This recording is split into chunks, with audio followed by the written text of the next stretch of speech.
There are certain developers that make games I'm simply happy to see. For example, Vanillaware released some of the most visually interesting games on the market. They feature such a striking design where someone could look at Odin's Sphere, Dragon's Crown, and Unicorn Overlord and know they are related in some way. Another one of these companies is the Behemoth. They got their start with Alien Hominid on Newgrounds, they'll most likely associate them with Castle Crashers. Unfortunately, as someone who mostly covers PlayStation games, I didn't have the opportunity to check out their latest releases. However, they brought over Alien Hominid Invasion and the HD remaster of the original game. With a charming multiplayer mode to explore, coupled with a sizable number of options, is this an experience PlayStation gamers have been missing out on, or is it simply nice to have?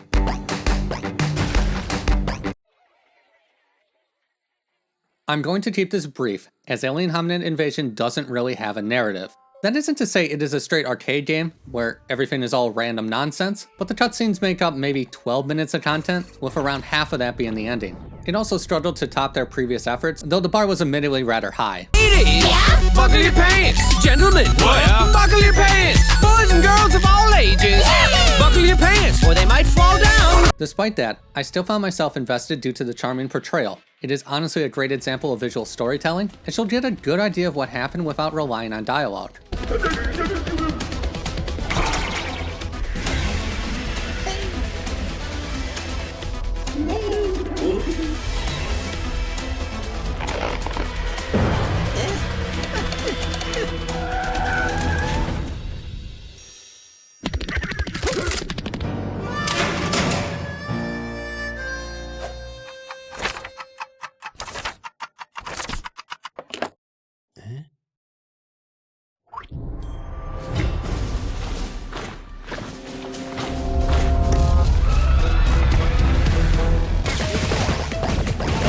Alien Hominid Invasion is about as simple as the game can get. Every stage involves a number of missions, which need to be completed while fighting off a plethora of agents. This can be done with several different weapons, ranging from a simple shotgun to a beam sword. Survival comes down to recognizing and eliminating threats, dodging shots, and knowing when to hide underground. It is all deceptively simple, playing into the strengths of arcade classics. Still, there are three key aspects I want to get into, which are multiplayer, difficulty, and variety.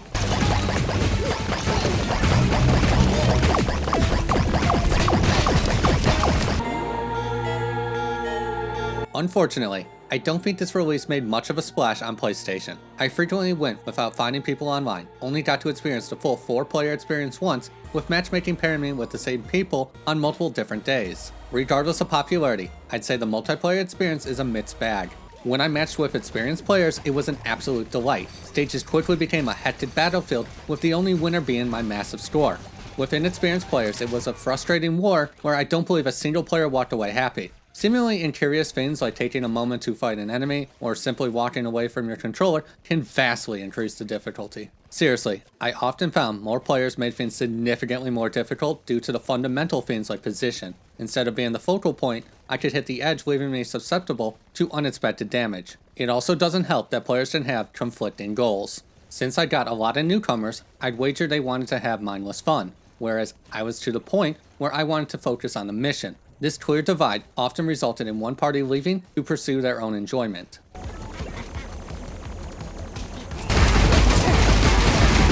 Now, it also doesn't help that this is a rather difficult experience. At first, I honestly got lost on the hectic battlefield. It might sound silly, but there were troops popping up all over the place, toxic barrels falling from the sky, with a casual bombardment of toxic materials. It's a lot to take in at once, and something that without question has a learning curve. It also has an element of risk versus fun. Even if most of those survive in this small area for a minute or so, sections are easily accomplished by hiding underground, it is far more satisfying to go make a decisive stand. Anyway, difficulty has one good aspect that unfortunately creates several negative elements. Unlike most games, difficulty simply modifies how much health you can have. Since maps are fundamentally the same, it is possible to play with someone on a different difficulty setting. This vastly increases the overall pool of potential players, and more importantly, allows friends to play at the speed right for them. It is exactly the type of give and take that makes this choice palatable. But, like I said, there are several negatives. Instead of having easier or harder enemy layouts, what you get comes down to luck. Well, luck and being able to assess how annoying a stage might be from the map. This likely won't be an issue for high skill players, but I imagine it sucks being a more casual player and randomly having a stage dominate you. What is ultimately the benefit of having significantly more health if a single bad stage makes the benefit moot? In addition to that, I wouldn't describe enemy attacks as balanced. Low tier blasts do inconsequential damage. It is enough to eventually lose, just not enough where I need to play defensively, though high tier blasts are the opposite. Several of these can simulate one hit on the highest difficulty. I think some of them can even do it on normal, or at least instantly make the situation dire. As a whole, it makes surviving easier. I don't need to sweat the small stuff and can just make an effort to avoid the things that do. It can just be frustrating seeing a single mistake turn a good run into a make or break situation. I also find this choice is a bit reductive for builds. Why add defense if you can't mitigate a one-shot? Health is another one that is largely a waste on higher difficulties. I did some brief tests to determine health, and I believe hard is 65, normal has 150, and easy gives 300. I have a 23.6% health boost head. This would turn the 65 you gain on the highest difficulty to 80. Again, not enough to avoid several one-shots. Things are a bit better on normal, since you get 185, and friendly giving 370 is actually a pretty substantial boon. Now, the other thing to remember is these numbers are somewhat deceptive. Hard gives an additional life, so the total is effectively 160. Normal gets a few more, with friendly getting over 5. That's more than a full additional boosted life. Anyway, the point is if you are playing hard, your options are DPS or building heavily into lifesteal. Though, if I'm being completely honest, I'd also classify a lot of the other perks as low skill traps. At least, I'd wager the average person would get further with a high DPS build than one with a lot of defensive options.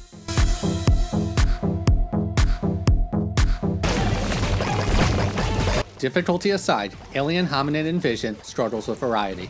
Part of this is due to how stages are structured. They alternate between collecting intel and completing a random task. I don't think collecting intel is that bad. It's obtained by just blasting enemies. It's the random tasks that get old. There are a small handful of them, ranging from simply surviving to fighting a boss.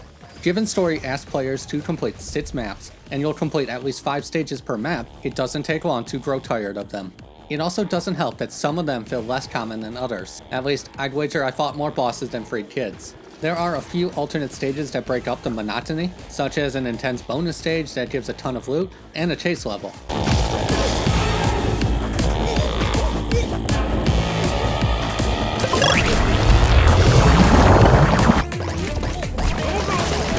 All this being said, it might take a while to truly appreciate all the levels. Even after 10 hours I was noticing new background jokes. There are also a tasteful amount of references to previous works. Hattie got a fountain, Broadwood appears in the playground, along with a few more. Heads also return as a costume option. There are well over 100 different options to choose from, which includes a few notable references. The PlayStation version also seems to have access to the game exclusive heads without needing to play those games. I got every option, besides 2 of the Castle Crasher heads. Now, I have the PS3 version, just not the PS4 remaster, so it doesn't technically count. Alien Hominid also said it unlocked something, though I had the head that's supposedly unlocked from it. Either or, you seem to be able to get everything besides maybe those 2 heads, unless you own the game on the PS4. Anyway, what really impressed me about the design is how well it captures the original vibe. Remember, Alien Hominid released over 20 years ago, yet this is just as charming as the original. Speaking of which, let's talk about that briefly.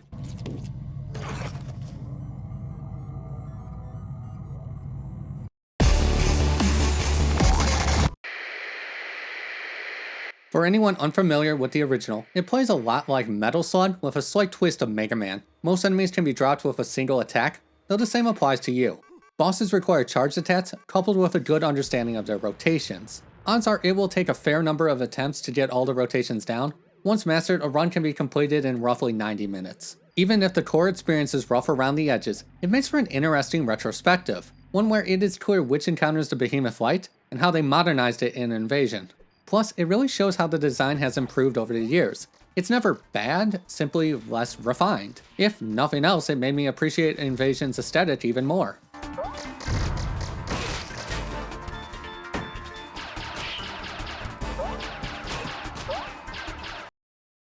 Alien Hominid Invasion is far from a perfect experience. It says a lot that even after various updates, a lot of the initial criticism holds true. However, I think there's more to games than the sum of their parts. I try to center a lot of my reviews on what I personally think people want to know, and try to be more insightful than simply saying it has weak build crafting or feels repetitive. The downside is this often makes my reviews feel more negative, as it's a lot harder to quantify fun and enjoyment than it is to blabber on about mathematics.